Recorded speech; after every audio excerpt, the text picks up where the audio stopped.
Hello, I am Tim Warwood. We are here with both Blacks and Saxx Underwear for a brief discussion. It's a series of chats aiming to strip away the stigma surrounding mental health, body image, what it means to be masculine, and much, much more. Let's hear what these guys have to say. How important is it to be talking about mental health in today's society right now? Vital, important. It really is. I mean, for men, the percentage rate escapes me, but the suicide rate in men, especially between like in our age range, is insane. I think that male suicide rate is the highest killer for men under 45. Yes. I mean, that's bonkers. Insane. And so, like, again, it goes back to like my advocacy. Like, if I can just talk about it and raise awareness and know them, just like one singular man is talking about it, well then, job done. Yeah, that bleeds to every man in this room, you know? They might tell their friends and they might think it's okay as well to reach out and talk, and it's vital to talk about it. For me, when I was suffering, I sort of cut myself off. You know, your mates would ring you and say, I'll pop up and have a brew, and I'd be ringing them back or messaging them back saying, oh, I'm going out to my mum's for tea. I weren't going anywhere. I just didn't want them round me. Same with my family. I didn't really want my family seeing me. I'd wait till my wife went to work before I needed to. If I needed to cry that day, well, I'd wait till my kids had gone to school and my wife had gone to work. And I did that behind closed doors. But yes, it's all like stuff with my mum. I didn't want my mum seeing me like that, because then I didn't want my mum going away and worrying about, I didn't want other people worrying about what I was going through. So that I sort of held it back slightly. And then I think it just come to a head. I'd had a couple of like big breakdowns sort of thing where I couldn't hold it in anymore around my wife and my kids. But before that, it's imperative that you talk about it. The longer that you keep it in your own head, the worse it's going to get. And I know it's not easy to do that. It's not easy to open up to someone because you feel a burden. You feel like you're putting all your problems on them, and it's me messing up again, and it's me causing all these, you know, it's an hard one. It's an hard thing to deal with, very hard. How important is it, do you think, to talk about your mental health issues and to be open with people? The most difficult part for me was to talk, and I'll never forget the first session I went to go and speak about obviously the problems, and I was it's having that confidence in to be able to speak, you know what I mean? And then once I accepted that was a problem, that's when it just flowed out, and that's when I found that stigma, like of, oh hang on, it's all right to talk. You need to, as soon as you've broken that stigma, that male stigma, I think that was the hardest part for me. And then once obviously I could speak about it, then that's when I look back now and I think, what was all that about, seriously? The problem with mental health is we all need to balance it. We all, always through life, we need to balance it somewhat until it goes awry one way or the other. Like, if you ask people, have you ever injured your knee? Have you ever sprained your ankle? They'll very comfortably say, yeah, like most people. But then it's so objective. Yeah, exactly. It's so objective. You're more comfortable with that because you can rationalize it, you can pinpoint it. But mental health is exactly the same thing. But it's so much harder to articulate. It's so much harder to explain where a bout of anxiety comes from or depression comes from.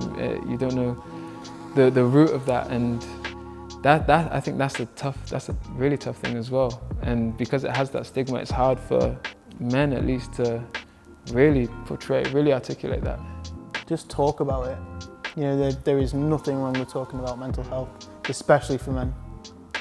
Nobody's going to judge you. You know, just reach out if you are struggling. You know, I always have, and I've always ended up I wouldn't say not where I want to be, but you know, being put in the right light. You know, somebody's opinion always does matter.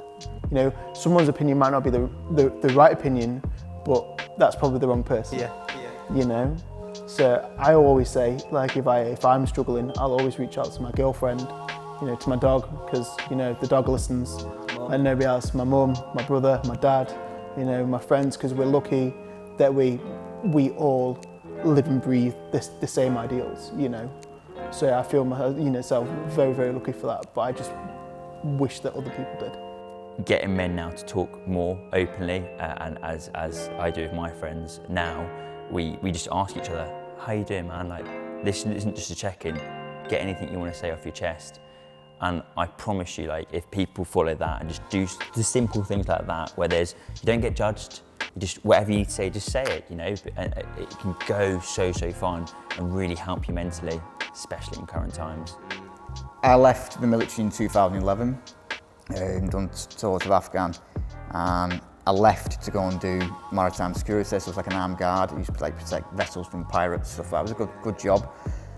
And it's only then I noticed when I left that I was going downhill, and like was like rage, the outbursts and dreams, and I never accepted it. I was always like got brushed aside. My partner was always saying you've got problems and always like pointing my finger, and he would never, because obviously from where I'm from, like being brought up, it wasn't recognised, and especially in the forces, you taught to just crack on, never speak about issues or problems. And then for years it got worse, and the anger got worse, relationship got worse to the point we split up. Like me, like his mum, we split up, and then it just escalated from there. And then it's only when he accepted that I had a problem from different incidents, that's when the recovery actually started, and I couldn't go and get help. And then I realised it wasn't just me. There's other people in the same position as me. How's your mental health right now? How are you feeling? To be honest with you, I think dealing with everybody else's problems and having them to think about has stopped me. It stopped me thinking of my own. Because I'm worrying about them and thinking about them constantly, or helping other people now. It's helped me get over my mental health problems. I know that I'm still going to have bad days, and I know they can come like that. But I try to keep them as a day or a couple of days rather than for me, they used to drag into a week, and then a week would go to 2 weeks, and before you know it, it'd be a month before I'd done anything. And I just try and keep it under wraps to a day. But yeah, I mean, helping other people's helped me, so to speak. I was talking to you earlier about my problem with my blood flow to my leg. And that I could be in a wheelchair by Christmas, I could be in a wheelchair next year, it could be 2 years, I don't know. But rather than me sitting and thinking day in, day, I could sit at home every day thinking, oh, when's that going to happen? And that just have a detrimental effect on everything. So talking to other people about their problems makes you sort of forget about mine. And sometimes makes you realise that your problems aren't as bad as what you think they are, to be honest with you. Yeah. You know, there's always someone worse off than you. How important is it, do you think, that we keep talking? How important is it that we keep continuing to address these problems? Yeah, that's what seems so progressive about the era we're in now. The dialogue, the conversation is definitely much more open for men to be able to express. And for me personally, for amazing people I've met around me who have really struggled with depression, suicidal thoughts, tendencies, things like that. And it's been creativity.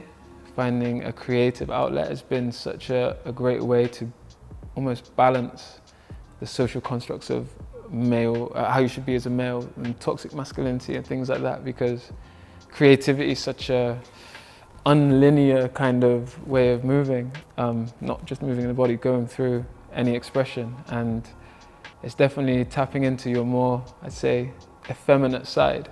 But it's kind of tricking you out of it. It's kind of like if you're going through creative writing, writing poetry, anything like that, to be able to express, kind of taps you into a realm of something more static, subconscious inside your head that you can't quite articulate, but you pull it from another space of your mind.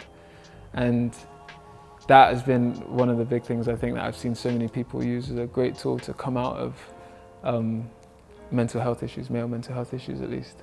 Say I wasn't enjoying work or I had a bad relationship, I'd always take myself and just disappear, whether it be the peaks, the lakes, or Snowdonia. You know, I did a lot in Snowdonia, and that became soul searching, and that soul searching then linked me back to saying, well, this is my reset button. You know, this is why I'm outside, and this is why I want to be outside, because it's good for me. It's good for my mental health. It's good for me physically. But ultimately, it was just the fact that I could be outside. I could be who I wanted to be. I wasn't being judged by anybody. I was just there for me, doing what I wanted to do. As a man, you don't always have to be what society expects, what your family expects, what social media expects. You just have to be whatever you're comfortable with. And there's no rush on talking. Talk when you're ready. And if you feel like you can handle it by yourself, you're more than welcome to handle it by yourself. But like, life's like a marathon, like, and it's a long race, and you're gonna get injured. You might sprain your ankle. You need to take your recovery period. Your recovery period may be better spent on your own. Your recovery period may be better spent talking to someone, but you can't keep running a marathon with a sprained ankle. It's just not gonna work. You're gonna really hurt yourself. So if you do get hurt, take your recovery period, whether that's by yourself, whether that's training, whether that's walks, yoga, reading, meditation, talking to a friend, talking to a family member, and then just jump back in when you're ready. That's the only bit I'd say, that's the biggest bit for me about mental health. Just know it's okay to just not be all right and take your time to recover. Mate, sign me up. Sign me up.